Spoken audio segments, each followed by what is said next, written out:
There's a fire exit here on my left, and another fire exit is the door you just came in.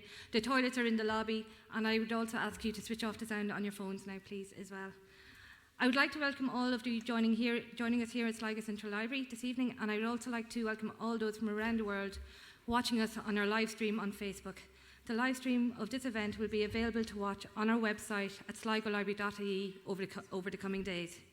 We at Sligo Library, in association with the Sligo Stoker Society and Creative Ireland, are honoured to have Dacre Stoker read for us tonight. Alongside Dacre, we have music with Niamh Crowley and Anna Houston, who will provide a befitting atmosphere. Dr. Fiona Gallagher will facilitate a Q&A following the reading, while Marion McGarry of the Sligo Stoker Society will introduce the evening. Before I hand you over, I would just like to let you know of the next edition of The Word, which will take place on Wednesday the 27th of November. In association with the IT Sligo, it will feature Barbara Flood and a performance poet, Sarah Clancy. We also have a number of events for children over the Halloween midterm break, and you can check our website for details on that. And also, if any of you would like to join our mailing list, there's a sheet at the desk. You can put your contact details on that. And that's pretty much everything. So welcome to the evening. Thank you.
Good evening, everybody. My name is Marion McGarry of the Sligo Stoker Society. Dacre Stoker, who is a native of Canada, is a best-selling author of many books such as Dracul and The Lost Journals of Bram Stoker. He is also the great-grand-nephew of Dracula author Bram Stoker. Dacre's great-great-grandmother, Charlotte Matilda Blake Thornley Stoker, lived in Sligo during the notorious cholera epidemic of 1832 and was the mother of Bram. Her tales of the epidemic are said to have influenced Bram Stoker's most famous novel. Therefore, the true roots of Dracula lie in Sligo. It is, in a sense, a spiritual homecoming of sorts for Dacre. Sligo Stoker Society is a voluntary society with a focus on historical research, and we're helping to organise the events of this evening, along with Sligo Library. And we're delighted to welcome Dacre today on his first visit to Sligo town. We would like to thank Dacre for today launching the first phase in our public signage project by unveiling an information board at St. John's Cathedral that shows the historical connections of Sligo and Dracula through the cholera epidemic of 1832. It was today at St. John's that Dacre visited the tomb of his great-great-great-grandmother for the first time, and she would have lived through the cholera epidemic and was the mother of Charlotte. We have a similar stand here at the library also, just behind me, along with fixed signage at Sligo Abbey and the Yates Building. The plan is to roll out more signage across key locations in the town that played a part in the cholera story. And while I have your interest, I would like to appeal for sponsorship in doing this from anyone who's interested, and also for the publication of our book, forthcoming book, The Hidden History of Dracula. It is really only by raising awareness of the history that we can make Sligo a credible Dracula destination for tourists. The signage, one of which is behind me, the signage outlines the Sligo Dracula historical connection using solid historical research. But it also publishes in full Charlotte Stoker's devastating depiction of the events of Sligo in 1832 that partly inspired Dracula. Until now, Charlotte's story was known to historians and scholars, but was difficult for people to access as it was in the archives. And we would like to thank the Special Collections Library and Trinity College Dublin for allowing us to republish her account in full to make it more accessible to the people of Sligo. Live burials, avenging Catholic priests, a killer contagion that appears as a mist, and other horrors populate Charlotte's story, which we have shown in our research to be a credible eyewitness account and that has many parallels with the Dracula story.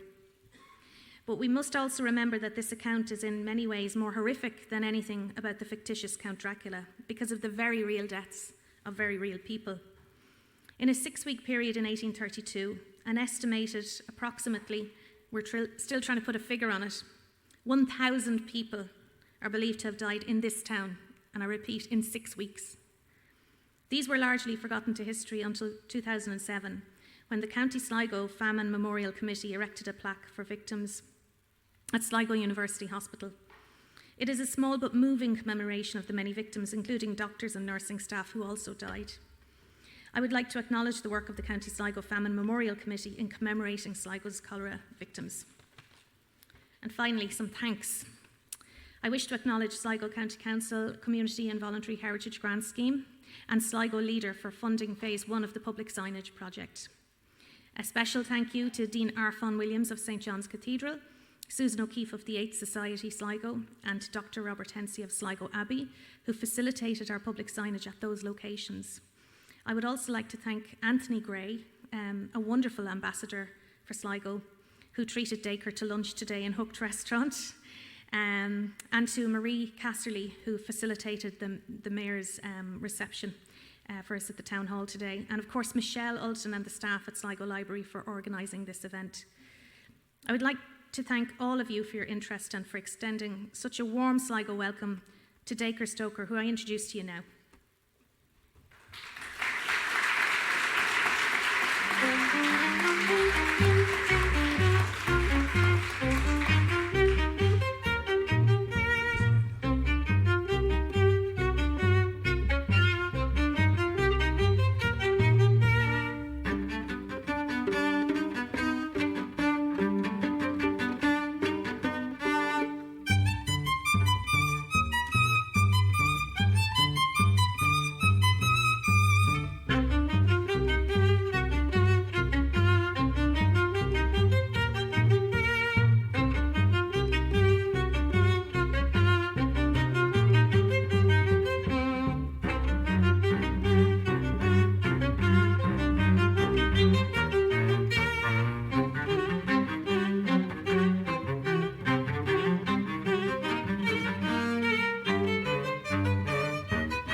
Makes me feel like Jonathan Harker on that carriage ride as you're driving around the Borgo Pass, closing in on Castle Dracula.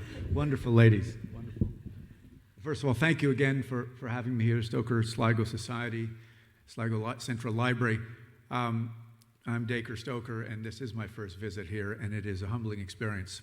And so many people here recognize my family, and I'm finally catching up to do that, and I appreciate that. By show of hands, how many people have actually read the novel Dracula? I figured as such. This next question will determine what I'm going to read next. How many have actually read the story that Marion had mentioned, the Charlotte Cholera story? How many have read it or heard of it? A few. Okay, then I'm going to move forward and start with that. Because that story has obviously had a big impact on Bram, my great-granduncle, and on myself as well. And you need to know, as people like myself and Fiona and Marion and others that follow this Dracula trail around the world, we're obsessed with finding the right facts and the right clues. Anybody can sort of create supposition, and some of the biographers do that, and we're not too happy about it. But when you want to find something like, there's a story about something that cholera said, or Charlotte said during her cholera epidemic in 1832, you wonder, what really is that connection? Well, I can tell you that having read this, I feel there's a connection, but here are the facts. That Bram was a sickly young boy himself for 7 years, very sick. Nobody knows what the illness was. I believe, just by my own research, that it was some sort of respiratory allergies and asthma. And he grew out of that to become a champion athlete. So whatever the illness was, it didn't stick with him and stop him from being a champion athlete. So we researched some of those other illnesses, but I really think it's asthma. His brother Thomas had asthma, and there is still asthma in the Stoker family to this day. Even in my family, which was Bram's youngest brother George, his youngest son, his only son, came to Canada, and some of us still have asthma. My son does, but he was a champion rower, and he grew out of it, much as Bram was, as I said, a champion athlete.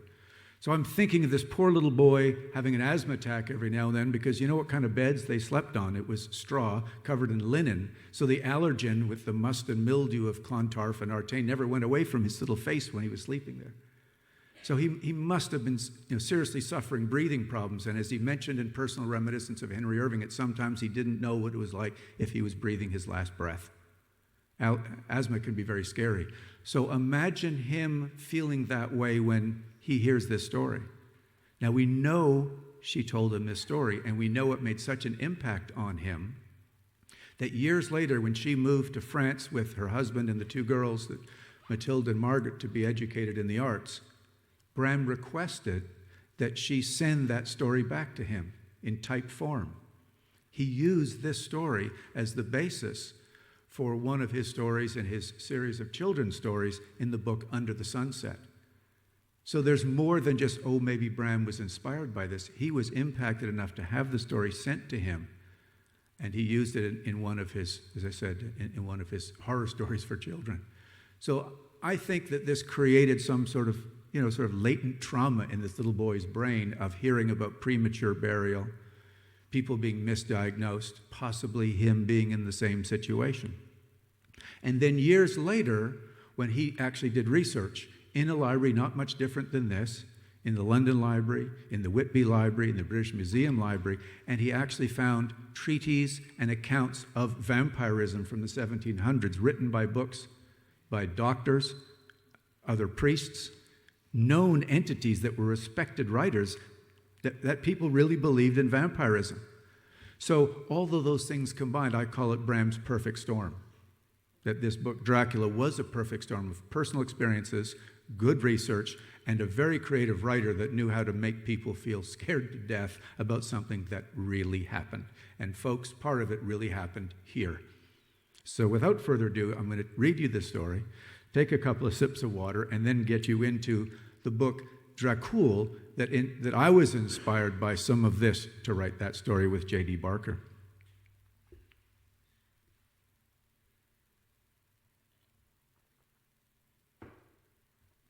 In the days of my early youth, wrote Charlotte Stoker, the world was shaken with the dread of a new and terrible plague, which was desolating all lands as it passed through them. And so regular was it So regular was its march that men could tell where next it would appear, and almost the day when it might be expected.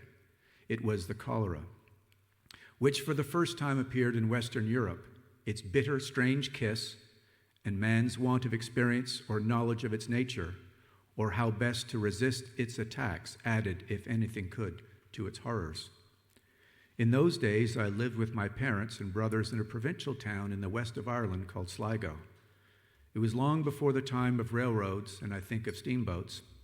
As news traveled slowly, rumors of the Great Plague broke on us from time to time, as men talk of far-off things which can never come near themselves. But gradually the terror grew on us as we heard it coming nearer and nearer. It is in France, they say. It is in Germany. It is in England.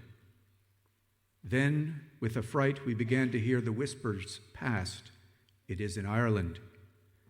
Men's senses began failing them for fear, and deeds were done in selfish dread, enough to call down God's direct vengeance on us.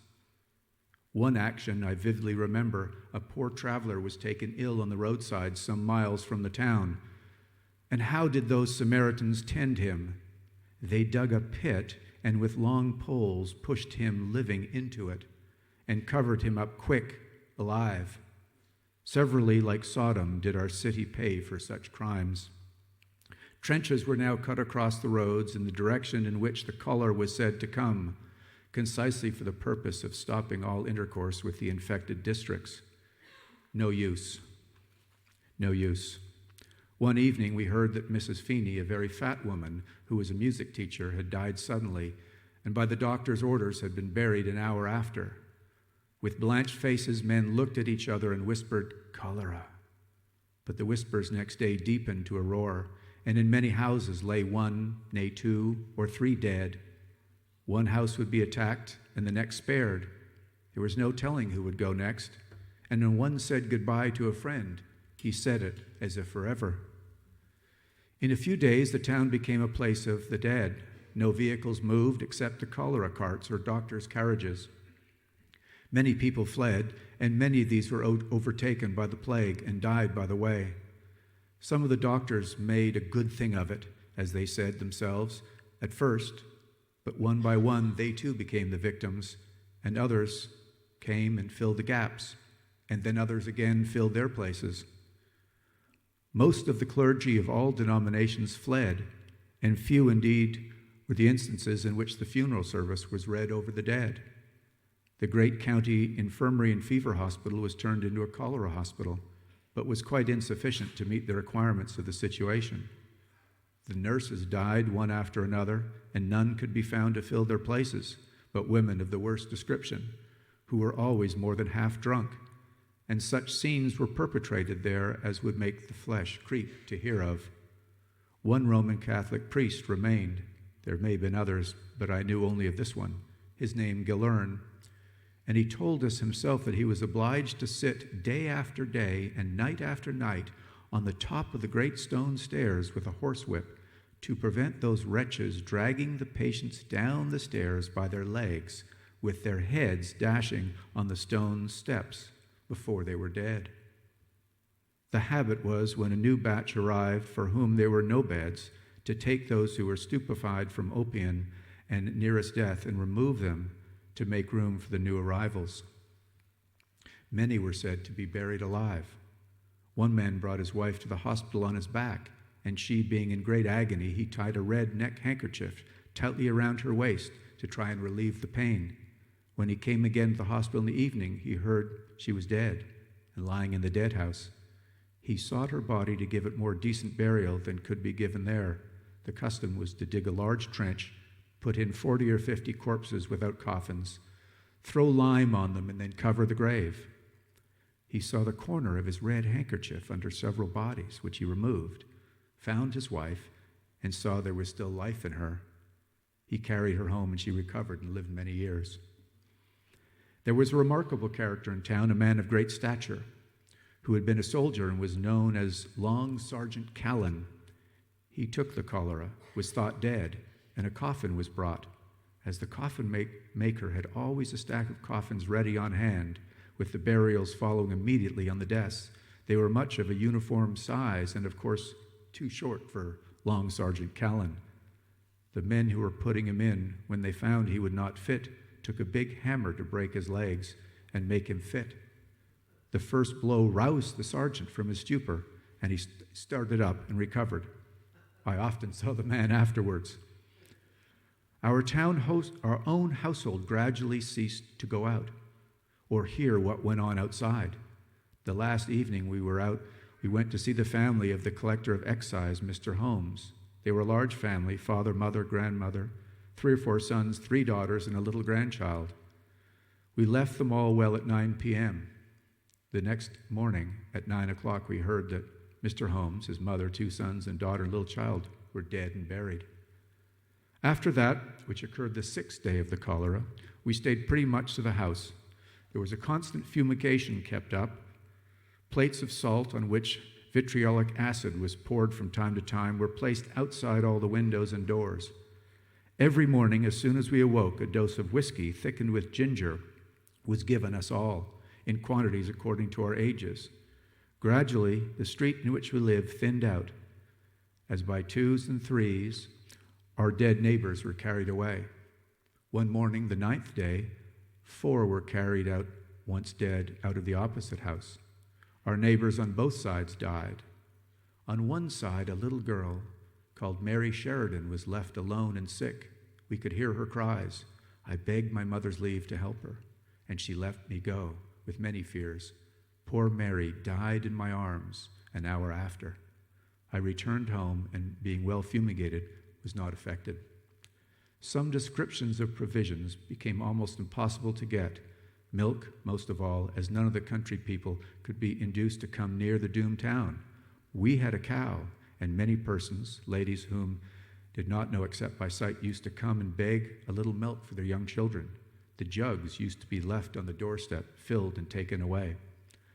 At night, many tar barrels and other combustible matters used to be burned along the street to purify the air. And they had a weird, unearthly look, gleaming out in the darkness. The cholera carts and the cots had bells which added to the horror, and the coffin maker, a man named Young, used to knock on the doors to inquire if any coffins were wanted. This was a climax hard to bear. Few nerves could stand it, and we asked Young to desist. But still he would come, and one day I told him that if he came again, I would throw water on him. Next day he knocked as usual, and out went the full of a big jug of water on his head. The fellow shook his head, looked up at me with a diabolical grin, shook his fist and said, "If you die in an hour, you shall not have a coffin." "Thank you," I said. "In that case, I shouldn't care." He came no more. Now there is more, but I'll leave you to read that for yourself on one of these wonderful storyboards that the Sligo Stoker Society has erected. Remember, this was written by a 14-year-old girl. It's a very sensitive and astute young lady. She grew up to be quite something. And if you follow the novel Dracula, I personally believe that Bram was quite an advanced feminist, and that his character of Mina, the modern woman in the novel, that really was the glue that kept all the information flowing from the different characters. She was Bram's mother and a little bit his sister, Matilda, as well.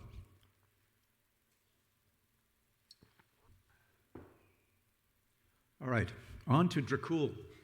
Dracul is a prequel to Dracula that J.D. Barker and I wrote a couple of years ago, came out a year ago in hardcover, and it actually was the #1 horror hardcover novel selling in the UK, which makes us very proud. But it also highlights Bram himself, and this is the mission of the story, is who was the man that wrote Dracula, and what was he like, and certain attributes of him I wanted to bring forward. And of course, it's a fictionalization, so what you're going to hear are a few accounts.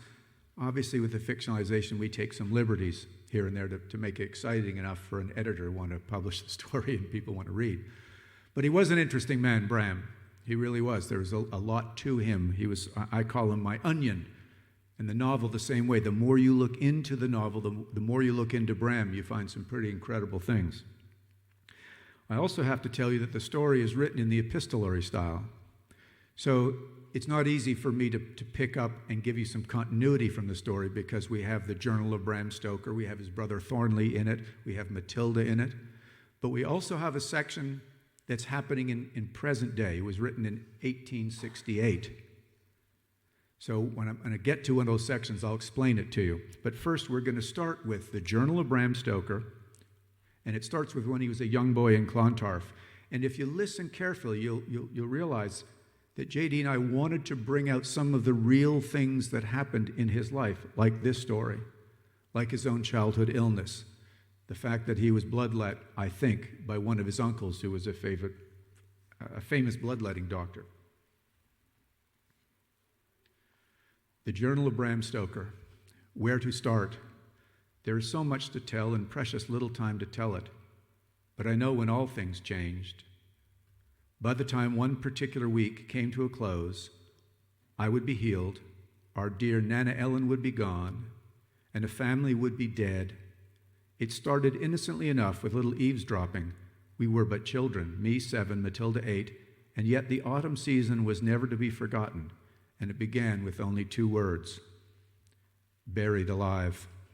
Matilda said again, her voice low. That's what she said. I heard her true. Although she was 1 year older than I spent many of my waking hours in Matilda's company, particularly when I found myself confined to my room as I was today. We were standing at my window, and Matilda was pointing towards the harbor. Ma said the man was diseased, and when he pleaded for help, the men who answered only dug a hole in the earth and pushed him in. What type of person does it take to do such a thing? How could others participate in good conscience? Ma said no such thing. I told her, following her finger with my eyes, I tried to see through the fog rolling off the water. She did. If you ask her about it, I'm sure she would deny saying it, but she told Pa when she returned home from work, not more than 20 minutes ago, I came straight to you. I tried not to smile, for I knew Matilda only spun such a tale in order to boost my spirits, but the corners of my mouth rose nonetheless, and she smacked me on my shoulder. Now you're mocking me, she frowned, turning from the window. Where did you say this happened? She didn't answer, staring instead at the far wall. Matilda, where did this occur? With a deep sigh, she returned her gaze to the window, at the cemetery, behind St. John the Baptist Church. She said, they buried him amongst the suicide graves. Suicide graves? Matilda grew frustrated. I've told you about them before. They're hidden at the far east of the cemetery, just beyond the wall, in constant shade. Anyone who takes their own life is buried there, as well as thieves and criminals and the like. But there are a few markers or crypts, mostly just raw earth covering hundreds of dreary graves. It's not consecrated ground either, so the buried will never know peace. They spend eternity damned. So why bury a sick man there? You mean, why was this particular sick man buried alive there? If they buried him alive, he was in fact murdered, I said. He would be entitled to burial as anyone else, in blessed earth. You cannot hide a body amongst the common graves, but bury him amongst the suicides, he will never be found. A coughing fit came upon me then, and I turned my head away until it dispelled, then said, if Ma knows of this, she would tell the authorities. She would make it right. Maybe the authorities already know and they simply don't care. One less sick man walking the streets may not be of concern. What did Pa say of all this, I asked. Matilda crossed the small room to my bed and settled down on its corner, her fingers twirling around her long blonde locks. At first he was silent, considering the story, but then he said, things are even worse in Dublin right now, before returning the newspaper, giving it not another word. I don't believe any of this. You're just spinning tales again, I said, smiling. It's true. What is true? We both turned at once to find Nana Ellen standing in the doorway with a lunch tray in hand. She entered the room with a skillful grace, sliding across the floor more than walking. Her steps silent and sure, and placed the tray on my night table. Matilda's eyes met mine and silently told me not to say a word about our conversation. Not that I had any intention of doing so. Oh, nothing, Nana. Nana Ellen's eyes narrowed as she first looked at me, and then at Matilda, and back again before returning the tray and pouring a hot cup of tea. The talk between you is horrid. Men buried alive in unmarked graves? Really? This is not the topic of adults, and most definitely not suitable for the likes of you. And why are you even out of bed? You're going to catch your death near the window. And then what? I suppose we'll have to dig a little hole amongst the suicide graves and plant you among the other sick. She gave Matilda a wink. Think you can find time in your busy day of gossip to show me where to find this place and possibly fetch a shovel? I scurried back to my bed and found my way under the covers. You wouldn't, I said. Nana Ellen tried to hold a straight face. I most certainly would. I've caught my eyes set on this room of yours. Mine is getting a bit cramped with the baby in there. She picked up the little bell from a night table and gave it a ring. There would be no more of this then, would there? Sounds like a perfectly happy world to me. I tried to pluck the bell from her fingers, but she proved too quick for me and my reach only found air. You know, I don't like to use that. Ma insists that I do. So you don't believe me either, Matilda frowned. Nana Ellen placed both her hands upon her waist and sighed. I do not believe for an instant that the good people of Ireland would stand by and watch as a living man was pushed into an open grave to be forgotten. I think your imagination is getting the better of you. I am sure you heard something, but it was not that. Maybe your time would be better spent in the kitchen helping your mother with dinner, rather than skulking around corners to glean conversations not meant for your young ears. To be sure, she said exactly that, Matilda pouted. Nana Ellen sighed and sat on the edge of the bed beside me, her slender fingers reaching out for my forehead. I shrank back at her touch, her skin like ice. You have a fever again, young man. She poured water from the pitcher on her tray into the basin beside my bed and moistened a cloth, wrung it out, and placed it across my scalp. Lie back, she instructed. I did as she asked and said, then I said, gray. What? Your eyes, today, they are gray. And they were, too, a dark gray. Remind me of the thick storm clouds that had filled the harbor sky only 2 days before. Yesterday they were hazel, and the day before that they were blue. What color will be they tomorrow? She looked down upon me with these eyes and tucked her curly blonde hair behind her ear. Most days she wore it up, but today it was down, hanging just below her shoulders. Pause.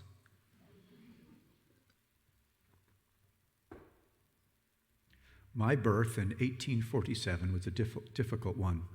I was born breech, the umbilical cord wrapped around my neck at the hands of my father's cousin, a prominent Dublin doctor who believed I was stillborn since I didn't utter a sound upon my birth.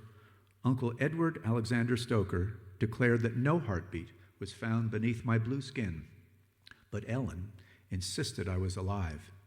She snatched me from him and went to work breathing for me, her lips on mine for nearly 3 minutes before I finally coughed and joined the world of the living. Ma and Pa were amazed, and Uncle Edward claimed this was nothing short of a miracle. Ma later told me she was sure I was dead in the womb because I rarely kicked. As a mother of two, she had real experience to draw upon and felt certain. For that reason, she hadn't allowed Pa to settle upon a name. It wasn't until I was breathing and proven alive that she agreed to the name Abraham, my father's namesake, and took me into her arms for the first time. In later years, Ma told Nana Ellen had looked worn and haggard that night, appearing as if she too had given birth, and that it had taken every ounce of her strength. The moment I was tucked safely at Ma's side, Ellen had retired to her room and did not emerge for nearly 2 days, much to the dismay of Pa, who spent hours at her door in an attempt to coax her out, and he needed help with both of the children and Ma. For those 2 days, Nana Ellen went unseen. She finally emerged on the 3rd day without a single word about the episode and simply returned to her household duties. Pa would have sacked her had he had a replacement, but there was none. In those first 3 days, my condition only worsened, and Pa feared I would not live another night. My breathing came in short gasps and became choked with fluid. I had yet to cry, and my eyes were unresponsive to any stimuli surrounding me. I would not take the breast. I would not eat at all. Ellen moved my cradle into her own room and remained with me for all waking moments, forbidding the others from seeing me. She insisted I needed rest.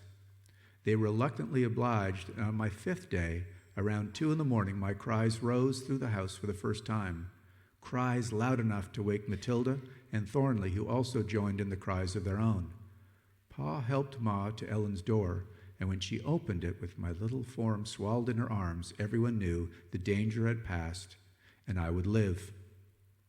Ma said Ellen looked far older than her years at that moment, worse than she had looked after my birth, worse since she had appeared ever since.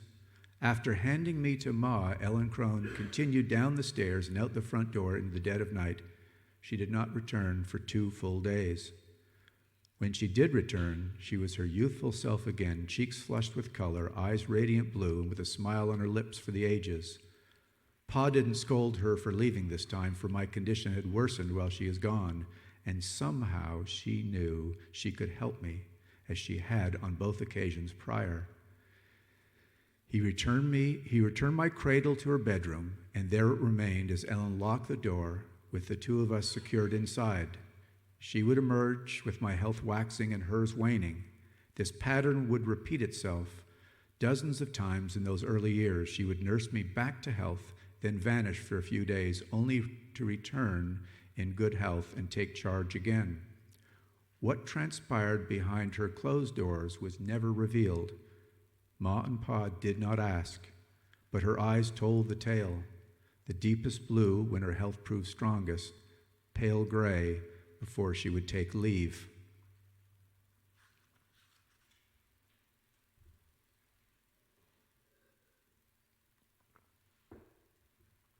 I didn't have a nanny like this, luckily.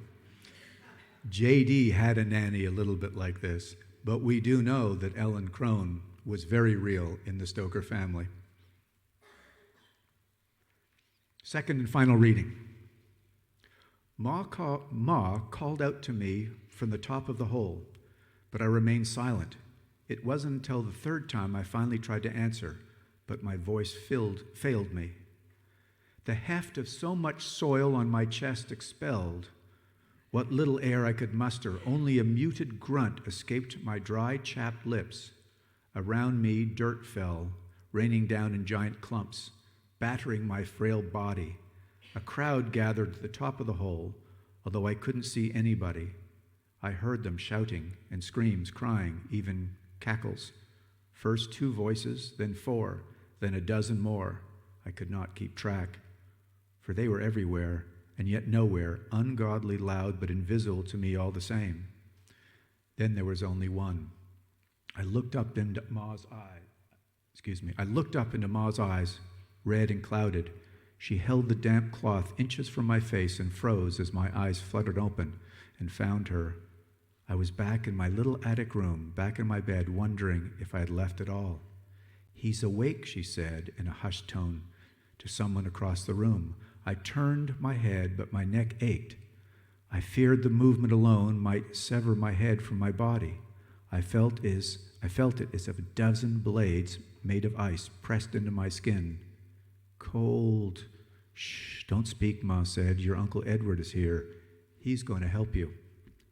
Edward's face appeared above me, his wispy gray hair disheveled and falling over round glasses. He pulled a stethoscope from around his neck, inserted the earpiece into his ears, and pressed the bell metal-shaped resonator to my chest. This too was icy against my bare skin, and I tried to shake it off. But Pa and Thornley held me fast. "Still yourself," Uncle Edward ordered. His face creased in a scowl. He listened for a moment before turning back to Ma. His heart rate is highly erratic, and the fever has escalated to the point of hallucination. Without treatment, the fever could result in permanent damage, hearing impairment, loss of sight, perhaps even death.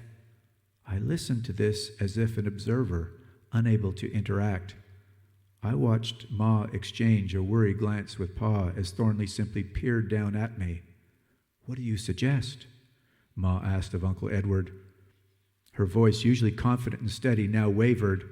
Uncle Edward's eyes fluttered over to mine, then returned to Ma. We must lessen the tainted blood. Only then will his body find the strength to fight the infection and begin to heal. Ma was shaking her head. The last time only worsened his condition.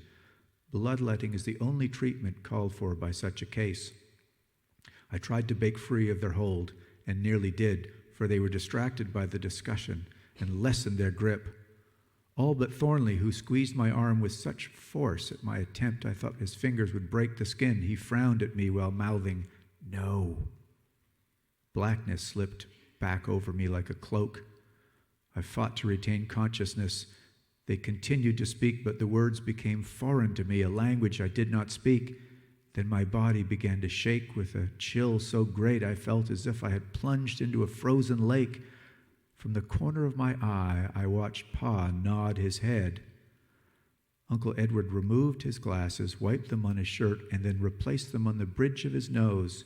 He opened his bag, a satchel of the finest brown English leather, and removed a small white jar with tiny holes in it. He prized open the lid, its rubber stopper emitting a pop as he did so, then retrieved a pair of large forceps from his bag. I tried to squirm again, but all strength had left me. I watched as he dipped the forceps into the jar and extracted a large leech, nearly 3 inches long.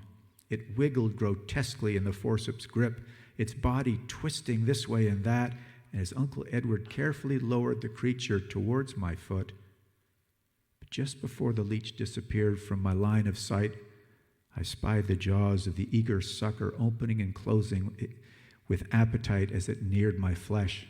Ma looked away, her eyes pinched tightly shut, and Pa, although having grown pale, watched nonetheless as Uncle Edward placed the leech on my foot. It was cold, but the leech was colder still, nearly as ice as Uncle Edward's stethoscope was. I imagined the invader's tiny mouth fastening itself to my flesh as its rows of sharp little teeth gnawing, burrowing deep as it began to feast on my blood. I saw it growing rotund as it engorged on my essence. I was trying to block the putrid spectacle from my mind when I saw Uncle Edward's forceps return with another leech, this one meant for my shoulder, and then another after that, and another after that. I closed my eyes in hopes of finding the embracing grace of sleep. Voices shouted all around me. I could hear Ma and Pa, Matilda and Thornley, and even Uncle Edward. I tried to make out the words, forcing my ears to hone in on one particular voice or another, but they made no sense. When I tried to open my eyes, I observed only the thick tar of nothingness, as deep and foreboding as the bogs behind our home. I found myself drowning in it. For the briefest of seconds, I saw Matilda standing at my side, her face puffy and shining. In that instant, she saw me too, for her eyes grew large and her mouth opening long enough to speak my name, crying out loud enough to garner the attention of the others in the room. They looked first at her, then down at me. I spotted Ma running towards the bed from the far corner, and Pa leaning over one side and Uncle Edward leading from the other. Uncle Edward waved a long metal thermometer around and barked something at Thornley, but everything said after Matilda cried my name became lost language. I tried to force my eyes to lock onto Matilda's, to hold her gaze as if squeezing her fingers in mine, but her sweet face faded away. Nothing remained but a shadow, then nothing at all. "Everyone out!" I heard the words, but they came to me from a great distance, barely audible over the cacophony. There was so much tumult around me that I believed I was hearing all the sounds in creation at one and the same time, every hiss, utterance, squeal, and cry in the known universe in unison, every subsequent outburst louder than the last, so loud it wielded wondrous pain, agonizing blades stabbing at my ears, and if I tried to comprehend what I heard, I knew I would render me insane. "I want this room cleared now." It was Nana Ellen. I knew it was her. Somehow, even though the voice was not hers, but was instead a wail, a banshee shrieking into a storm-filled night. At that point, I must have succumbed to the blackness, For an instant later, I found myself alone. Ma and Pa had vanished, as had Matilde Thornley, Uncle Edward. If Nana Ellen remained, I did not see her. Indeed, I did not see much of anything. All I saw were tiny pricks of light piercing the now fading black. For the first time, I noticed a smelly, musty odor, much like the root cellar at the tail end of winter, when only the rotting husks of summer's bounty remain, blanketed in mold and feasted upon by the insidious inhabitants of the dank dirt. Nana Ellen, I whispered her name. So sore was my throat that I took my next breaths in tiny gasps, my ears tearing from the effort. Nana Ellen did not answer, yet I somehow knew she was in the room with me. I felt her presence in the murky darkness. I called her name again, this time louder than the first, bracing myself for the inevitable burn in my throat that came with the words. Again she did not answer. I was cold. I began to shiver again, despite thick quilts piled high around me. Ma had installed a small stove in the corner of my room to provide heat, and it burned merrily when the others had been here, but now the stove was dark, the logs gray, with cold dust and ash, as if weeks had passed since the last fire had graced the iron. Something stirred behind me to the left, and I twisted awkwardly in order to gain sight of it. My neck ached with the effort. I tried to ignore the hurt, squinting against the pain. If this was, in fact, Nana Ellen, she moved far too fast for me to spy even a glimpse of her. For by the time my eyes found the spot where I thought she had been, there was nothing but that corner of my dresser and the specter of the coat hanging on the peg of the wall. The garment moved slightly, a fact not lost on me. My windows were all closed tightly, so there was no wind to speak of. Something else caused the coat to shudder. "Why are you hiding, Nana Ella? You're frightening me." The moment I said this, I wanted to take it back. Pa would have scolded me for displaying any sign of fear, let alone announcing it, but the words were out before I realized I should have stifled them. One more short piece.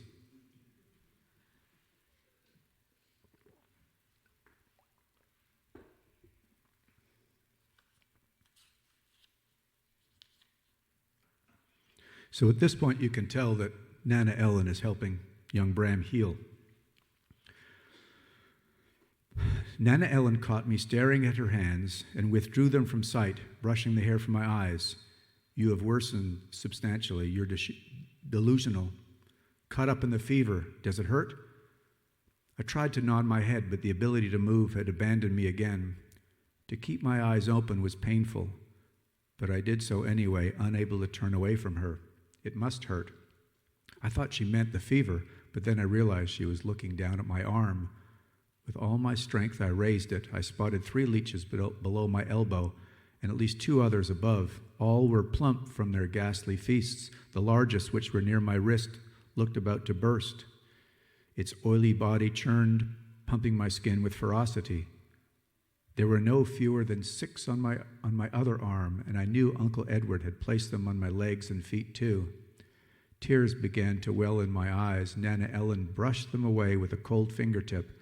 I then watched as she brought that finger to her lips and tasted the salty drop. Soundlessly, she lowered the same finger to the withering back of the fat leech at my wrist and pressed down on it. The little creature shuddered, then caved in upon itself, going from plump and moist to dry dust right before my eyes. Then it was gone, leaving nothing behind but a smudge on my skin and the small red hole from which it had fed. Nana Ellen's finger came away with blood. My blood. "Do you trust me?" she said. I forced a nod, unable to speak. "You shouldn't."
very much. That was world-class music, I suppose, for a world-class author. So my job tonight is crowd control, really, I suppose. So I'm here on behalf of the Stoker Society, and we'd love to have questions from the floor. So anything relating to Dracul or relating to Bram Stoker or the novel Dracula, Dacre will answer those, and believe me, he's a font of information. And for anything relating to the cholera, Sligo in particular, you can talk to me. But I'm hoping you'll direct all your questions to him. So away you go. So there's open mic roving around. So Over here, we've got one. Yes. it's on the map there. So.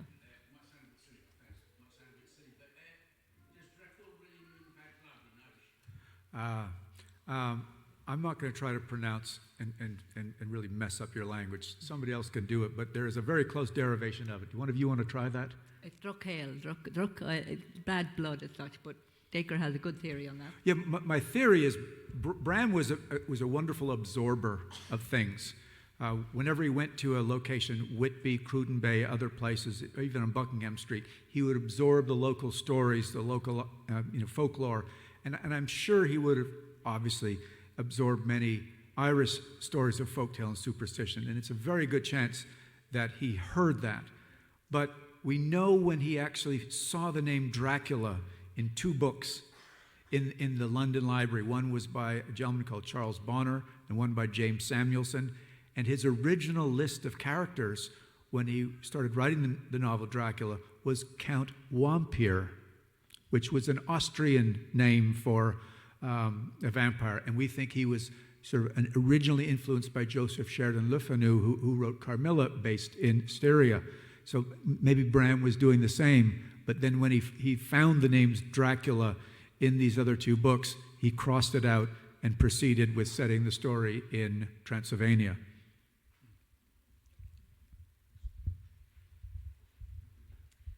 Hi. You mentioned that you thought Bram Stoker's illness was asthma. I've read that he burnt a lot of his private papers. You know, he sort of tried to cover up. He wasn't. He wanted to hide maybe what he was originally suffering from. Do you believe it's asthma, or have you heard of other theories? You know, it's funny. It always seems to be an undiagnosed childhood illness. Mysterious recovery. There is nothing I've ever seen, and believe me, as a former teacher and a coach, and they're medical doctors, you know, and my mother was a registered nurse. We were all trying to find some little tidbit. He left us very little. You're absolutely correct. I'm not sure if he actually burned things, but there was a fire in the Lyceum Theatre. His wife sold a lot of his papers, But folks, there are 125 pages of notes sitting in the Rosenbach Museum in Philadelphia, Pennsylvania, notes for Dracula. And that's all. There must have been more. So for one version of Dracula, and I totally believe now there was an early version of Dracula that made its way to Sweden and then Iceland, which has been published. So only 125 pages for two books that were quite different. So I think there's more that we may find out there. But pertaining back to his own illness, nobody has found anything, and that's why I feel I can at least give a theory that it was asthma that he grew out of, and the theory also is from the story that he was bloodlet from one of his uncles, and that's because I actually found a treatise of bloodletting that his uncle William Stoker wrote, and Edward Alexander did the same thing. But the descriptions of what Bram went through in this book, that horrible bloodletting, was almost word for word that we borrowed from a treatise that was actually written by one of the Stoker doctors. Thank you.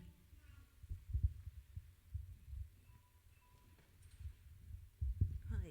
Do you think that Nana Ellen was an inspiration for any of his characters in Dracula? Ooh.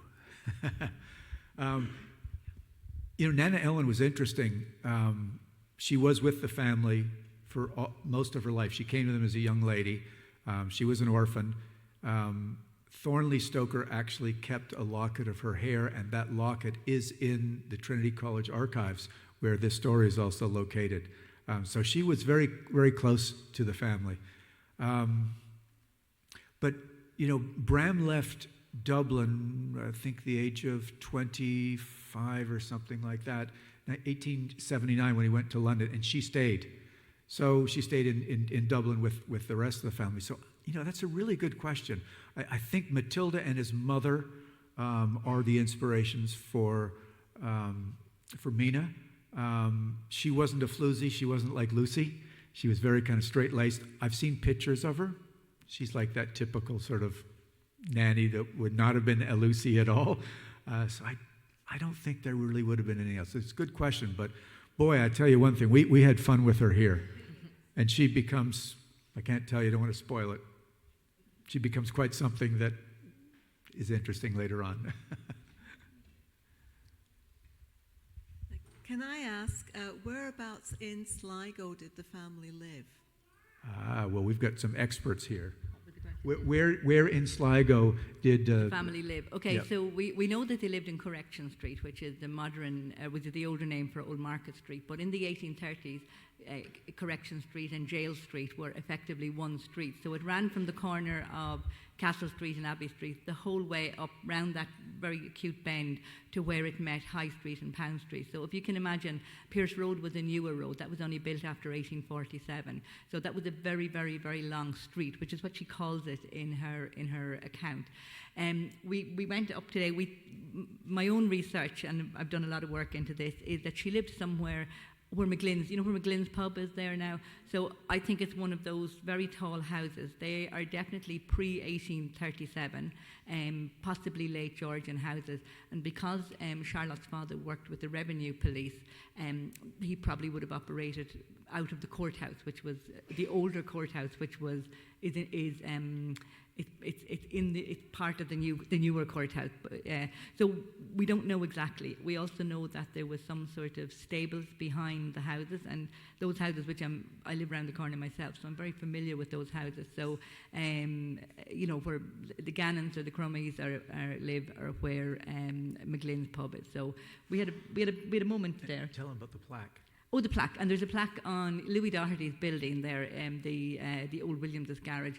It's there because we didn't know exactly which house it was on, and Louis Doherty kindly offered to host the plaque. We did that job last year for several places around the town. So you can go and see the lovely black and white plaque. So McGlynn's Pub, if you want a pint of McGlynn's Pub, it's the nearest you're going to get. So. Thank you.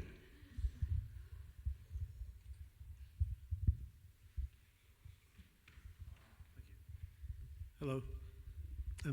I heard that Bram was friends with Walter Sickert, the artist in London, who has been linked with the Jack the Ripper killings. I wonder if you know anything about that. I don't. And again, it's easy to sort of come up with conspiracy theories around Jack the Ripper, like many people do. We know, Bram had a lot of very high society friends because of his role as the theater manager in the Lyceum Theatre. That put him in place with a lot of things. We know that the Lyceum Theatre had to alter their schedule because of the plays that they were running was a little bit on the risque or horrifying side during the Ripper murders. But the only thing, and maybe this is a good time to mention this, the only thing that we have a connection, which is a really direct connection to Bram and the Ripper, and this is why many people go for this, and it's going to take about 2 minutes, but bear with me, and it's almost like I asked this gentleman as a plant.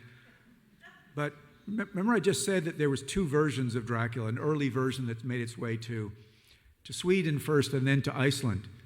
This is the original preface to Dracula that mentions the Jack the Ripper murders.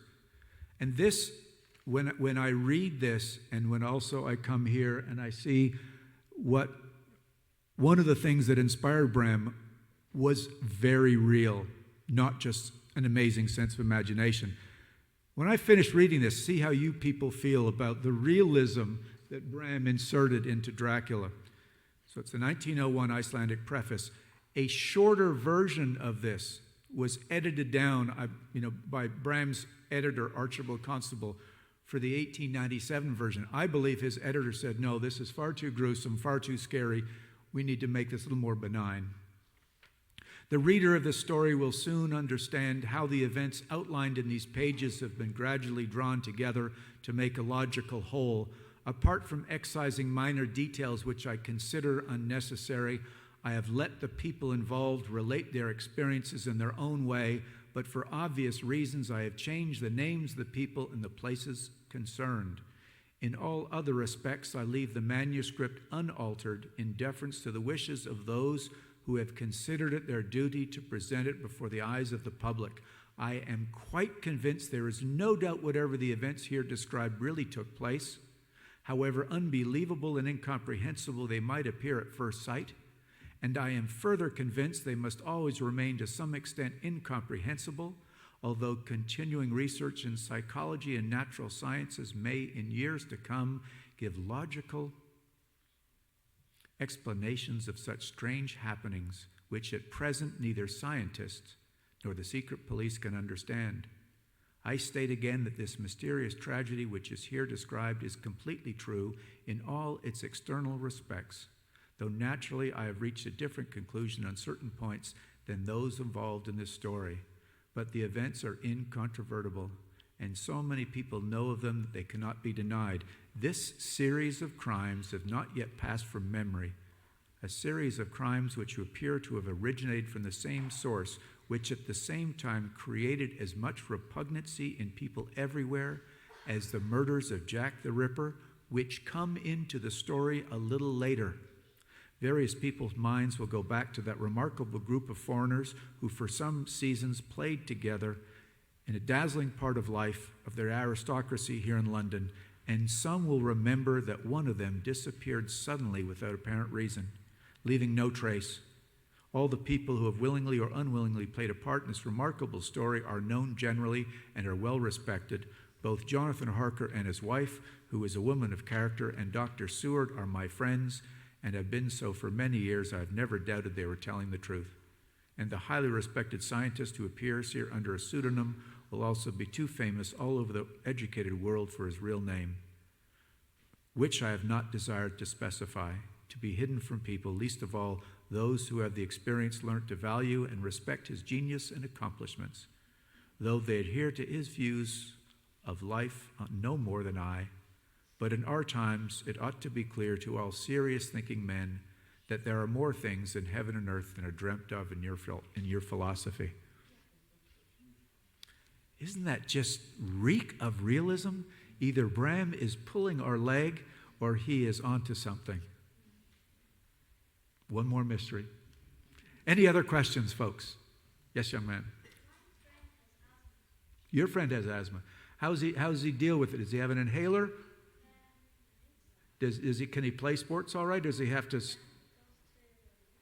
Well, tell him he could become a great writer one day if he gets over it. Tell him there's a possibility for that. Sorry, did Bram ever come to Sligo? You know, we're trying like hard to correct those dots. We just don't have evidence yet.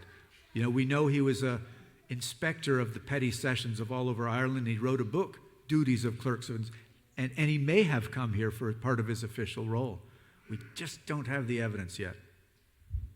They really want to find it. Excuse me, what house do they live in? Well, that question was answered earlier. They're not exactly sure. It's one of 4 or 5. And there is a plaque at the end of the row of them. So go ask your father, grandfather, or friends. Go and get a picture taken next to the plaque. That's as close as we can get. And when you do, think of what it was like for young Charlotte Stoker at the age of 14 to deal with this story that I read at the beginning. She's a pretty brave young lady, probably a lot like you. Dacre, just bought the book. I'm going to savor it, I think. But read Dracula last year. What strikes me is that there are some parallels between Ellen Crone and Lucy, and her regenerative powers that seem to keep coming back. So be careful. I know. I appreciate it, but and even though she's a very respectable lady, and kind of how can we put her? She's a cornerstone of the house. Poor Lucy, I think, only becomes kind of, shall we say, flirty and promiscuous with her onset of her illness. I suppose that's what occurs to me. Yeah, that's a good point. One other thing that I'd like just validation on.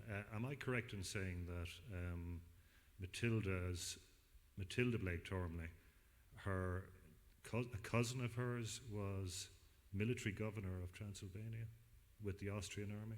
No, that was you're thinking Emily Gerard, who was a Scottish writer who wrote the book Land Beyond the Forest. Okay. Does that sound right? Possibly. Yeah, because that was one of the resources Bram Stoker had at his disposal, introduced to Bram by Mark Twain, the American writer. He was a neighbor of Bram's in Chelsea. Yeah, the Blakes were the origin of Newport, County Mayo. Yeah. I need help from my historians here. Okay, yeah. Thank you very much. Okay, anybody else? I think there's a hand. Yep. Welcome to Sligo. I was reading once about Bram Stoker that his mother told him once about that he was that how was I going to put it? That some sheep was bitten by a vampire bat in Sligo town, and that's what started him off getting interested in Dracula. Well, if you have vampire bats here in Sligo, you've got a problem. Because they're only South American, but they could have got on the boat or take one of those hurricanes and came here. But now, in all seriousness, you're on to something. I have not heard that one. And that's not, I haven't heard everything. But in his note, and I keep saying in his notes for Dracula, these are things we know for sure. Some of these stories, listen, if you can find one of these letters or something, present it to the group, because you could be bringing some new information. We do know that he looked at a newspaper article, 1896, on one of his trips to New York. And it was an article entitled Vampire Scare in New England. And it was an article about the tuberculosis outbreak, much like the cholera Hugh had here. In 1896, in the New England states, they had, not a disaster, they had 50 state-approved exhumations of graves because they believed that those people were dying because of vampirism. And this is the old superstitions from people's relatives who came from Bulgaria, Romania, Slovenia, and they came to England, worked in the coal or on the forestry, and they believed in this. But also in that article, sir, Charles Darwin, who had just finished writing Origin of the Species, 1859, the end of that article, he actually mentioned, when I was in South America, we found the vampire bat. Came out of the trees and drank the blood of the cattle. So Bram was opportunistic, and he saw, well, this is a wonderful article. If these people in America believe this stuff, he simply took those words out of Darwin's mouth and put them into Quincy Morris's mouth in the novel when Professor Van Helsing was trying to explain to all the band of heroes what vampires were. Quincy Morris, the American, stands up and says, yes, when I was in South America, the vampire bats came out of the trees at night and drank so much blood out of one of my horses, I had to put the poor mare down. So that's maybe the story. It's gotten mixed up, but that's the story he read.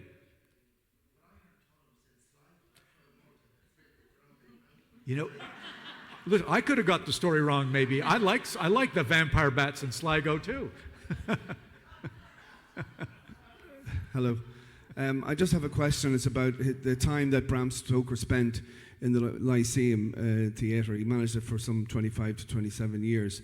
Henry Irving obviously came over, a celebrated actor at the time, and played major roles in Dublin Theatre. How much influence had his time there? Because it became the National Theatre of England within a year, and he called his son, his only son, Noel Irving Stoker. How much influence do you think that his time there had, perhaps, on his later writing? You know, I think everything in his life influenced, it influences me in my writing. You know, things that happen, I do my research, I have my personal things, but particularly the Lyceum, there's a few things. First of all, Irving was a very dominating character. Bram and him were friends. Bram knew his place. They were somewhat symbiotic. But at the same time, there was a bit of Count Dracula in Henry Irving. He was quite demanding. And in some cases, we say it forced Bram to lead sort of a vampire life, a very nocturnal life. He was at the theater till all hours, come back at, very late at night, early in the morning, go to sleep.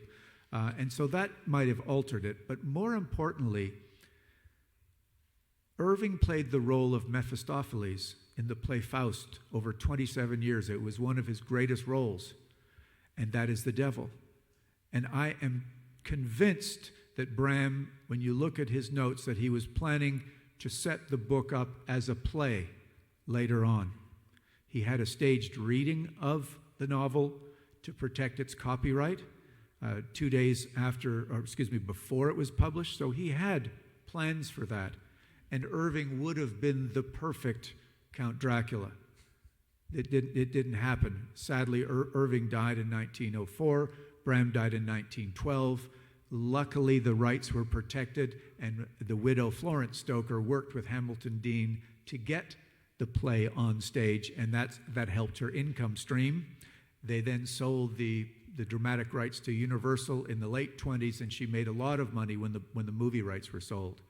So I think there was definitely an influence, and it's a little bit personal, but I think that role of the devil, and I'm sort of on another tangent which I won't bore you with, but when I've looked at the books that Bram was researching and he found the name Dracula, the two books it was directly connected to, Dracula meaning devil, and Vlad Dracula III being a devil of a warrior and really a horrific warrior with all his tactics. He was a devil, known as the devil.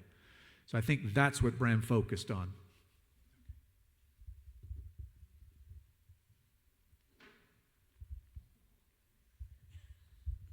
Hi, sorry. I just wanted to ask you, when you were talking about the films, how Nosferatu, the German version, how would you perceive that as a version of Dracula?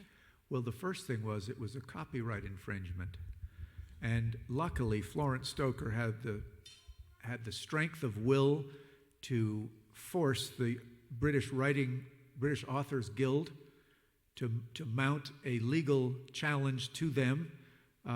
They were not that keen to do it because Bram was the member of the guild, not her. This is after Bram died. And yet she persisted, and they did. And after 2.5 years, Florence won the legal case against Prana Films for the copyright infringement. And the settlement was, since they were bankrupt at the time, Prana, or they claimed bankruptcy not to have to pay any settlement, the German judge ordered all copies of the film to be destroyed. I sat on a panel not long ago at a huge Comic-Con, and someone said, yes, but many things that mysteriously leave Germany show up in Argentina years later, as did a copy of Nosferatu. And then it made its way back to the United States, who had not signed the Berne Convention, so they did not have to adhere to the judge's ruling of a copyright infringement. So that's the business side of it. It is, as a writer and as artists, you probably hopefully feel the same way of getting your work ripped off.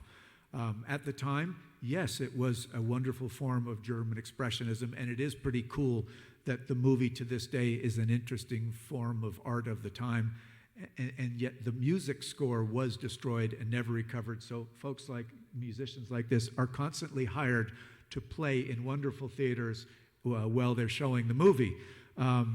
So that's my long answer to that. The Stoker, to this day, the Stokers don't hold a grudge because Florence did very well later on when she sold the rights to Universal, and then they sold them to Hammer. So she wasn't starving at all, but it was a statement. But still, it's a good movie to watch. Yes, sir. Or Christopher Lee? Christopher Lee. Okay. No, and it's a struggle. Again, recently I did a panel in Atlanta, and it was Dracula over the ages, who is the best one? And it's really hard. We got clips from everything, but it's not fair. In 1931, the Todd Browning version had Bela Lugosi, who was wonderful. The poor guy could barely speak English. He spoke phonetically, but that made it even better. But they had armadillos in the castle. That was the best they could find for a rat-like creature.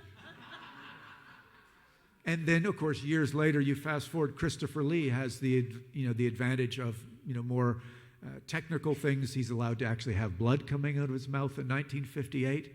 And he was just, an all-around amazing guy. And then, of course, again, the next one of my favorites is Gary Oldman, but he had very modern stuff. That was 1992. So, so many people have played Dracula, and they're wonderful. It just gives such a lot of fodder for this kind of a discussion or an argument.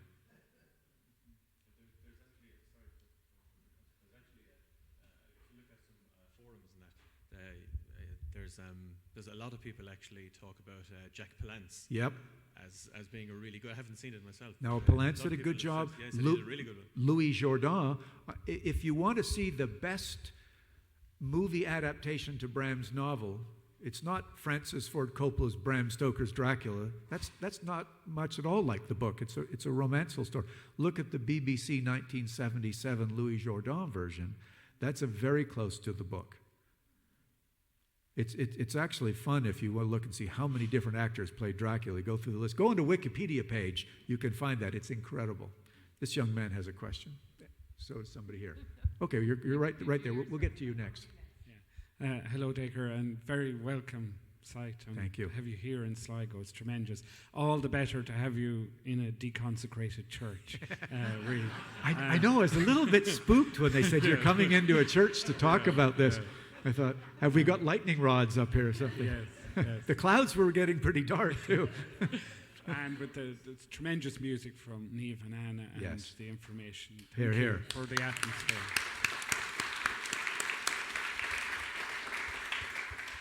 And Fiona and Marion, thank you for this. I just wanted to ask, was it always a passion of yours? How did you come to be so expert and become so... The relish with which you describe the leeches in Dracul, ties in with all the blood transfusions in Dracula. The description of the leech's mouth, that bloatedness is Dracula in his coffin. So you relish and embrace the legacy. Was that always the case, or did you come to it late? And was Bram Stoker always celebrated within the family and the wider family, like amongst your uncles and people like that? Yeah, well, I'm glad you asked that because, people who are relatives of famous people, artists, sports people, you all have a sort of different way of handling this. Being Canadian, we're typically humble, much like the Irish, and you come to some of these things, in a way that my father was always, okay, around Halloween there'd be some joking. People would come to the house and go, oh, come into the Stokers. You're going to take our blood or give us candy. I mean, guys, we got this. I'm sorry. It happened. And I got a little, come on, Dad, when are you going to tell me what's the reason? And I'll never forget, he reached up on the shelf and pulled out a first edition of Dracula, and it was signed from Bram to his mother, my dearest mother, and then the date. And then it made its way to Bram's brother, Richard, who was living in British Columbia, and then his wife, once Richard died, and somehow we got it. And with sort of this great sense of reverence, at about the age of 12 or 13, I kind of flipped through the book and read a couple of passages. I didn't get it. It was hard. But then when I was in university, I was now 18 or 19, I took it upon myself. It's time. But it was also, you've got to look at the sort of the 70s were not a time where many people knew much about Bram. There was one biography out already, and yeah, a little bit, but the notes for Dracula weren't found by McNally and Florescu. Those things didn't become commonplace, so the family didn't know much ourselves. Finally, when I got this book, In Search of Dracula, and started opening up sort of my eyes and did a report in university, I got a basic understanding. There was no internet. I couldn't get a hold of my cousins in the Isle of Wight. Bram does have 2 great-grandsons still alive that have some of the papers, and they've given some to Trinity. But I was training as a teacher. I was training to be an Olympic athlete myself. I had no time for horror. I had enough horror early in the morning at 5 o'clock in the swimming pool or something. I didn't need to see it. And the first vampire movie I ever saw was The Fearless Vampire Hunters. It was part comedy. So I wasn't serious about this until 2003 rolled around, and Ian Holt contacted me. He was a screenwriter, and he said, in his Brooklyn accent, hey, I've got a screenplay. It'd really be cool to have a Stoker involved. And it was a time when I was sort of thinking, maybe it's time to get into this.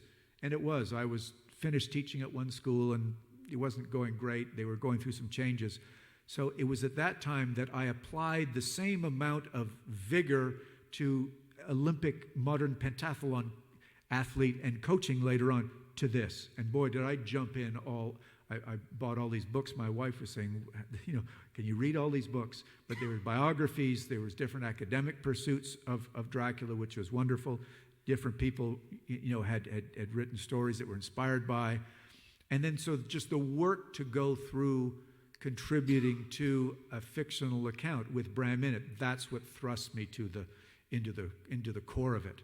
And then it just, I think probably the most important moment then was finding his lost journal. And when I actually found Bram's lost journal in the Isle of Wight, that got me into his headspace. What is he thinking as a young man? What's he observing? Just think of yourselves. If you reveal that to somebody, you begin to show your thinking process, and that's what helped me understand him. Thank you. This gentleman over here. Yep.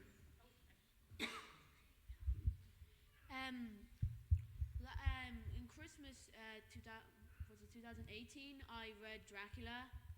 They let you read Dracula, and how old are you, young man? 11. How was the nighttime fever dreams and hard? Was it okay? Yeah. Okay, good. And two other things. Have you read Dracula yourself? Yes. Well, but I didn't read it at your age. I'm impressed. It's a hard book to read. Did you have a hard time with that sort of epistolary style? No, it only took me about 2 weeks. Good for you. And also, my brother has asthma, I'm pretty sure. Well, watch out for him becoming a good writer too. No, that's let me just say this. I have met more people around the world, and maybe not everybody started at your age, but they read this book more than once. Actually, the taxi driver that I had in Dublin just recently, I read it twice a year, 6 months apart, religiously. And he said, every time I read it, I get something a little different out of it. It's like an onion skin. Bram had a lot to say in that novel, about technology, about human sexuality, about all kinds of hang-ups the Victorians had. There's a lot in that story. And I'll just give a plug because I know it's getting late. Tomorrow night in the Arts, what's it called? The Arts Abbey? Abbey Arts in Ballyshannon, I'm actually going to be doing a PowerPoint presentation all about Bram's writing of it. And there's film clips with different Draculas in it. So it's not a reading, it's a little more lighthearted, but come along to that if you want to know some other insights into the research and writing of the novel by Bram. But folks, unless there's anything else, one more, good.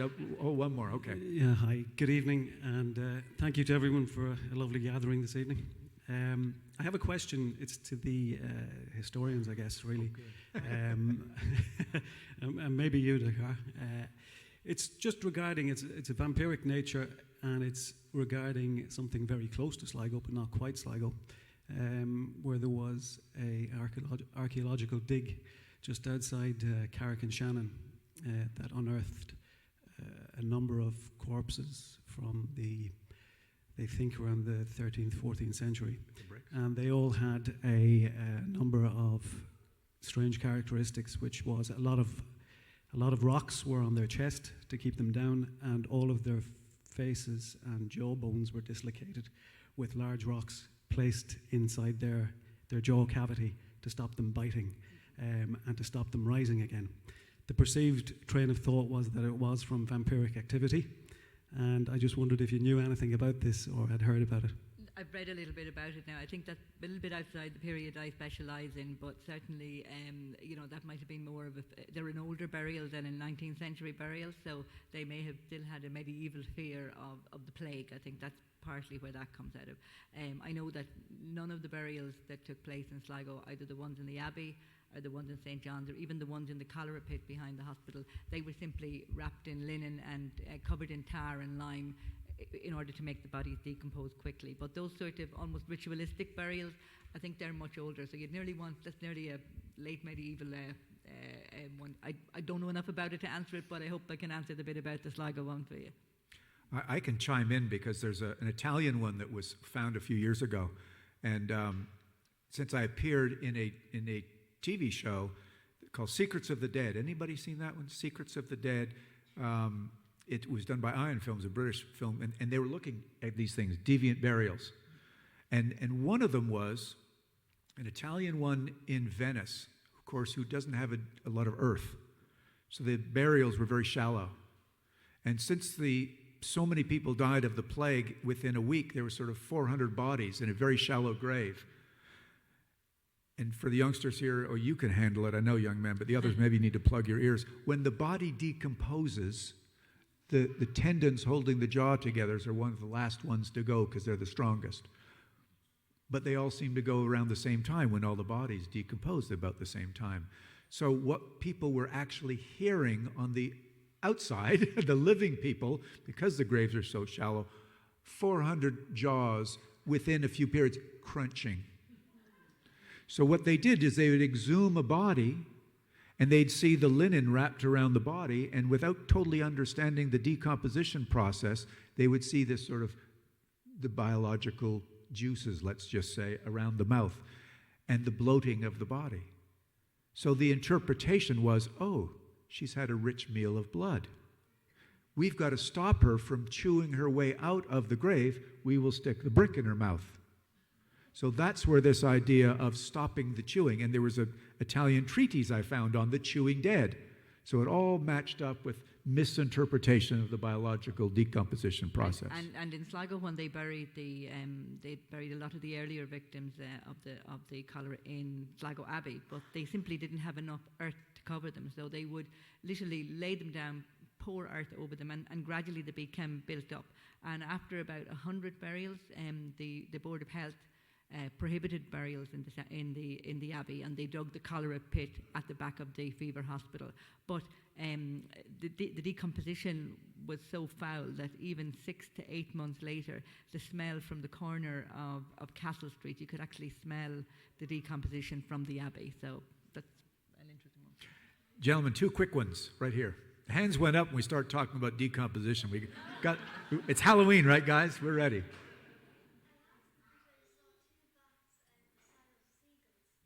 Oh, good for you. Keep your eyes out. See if they're vampire bats. Yes, sir.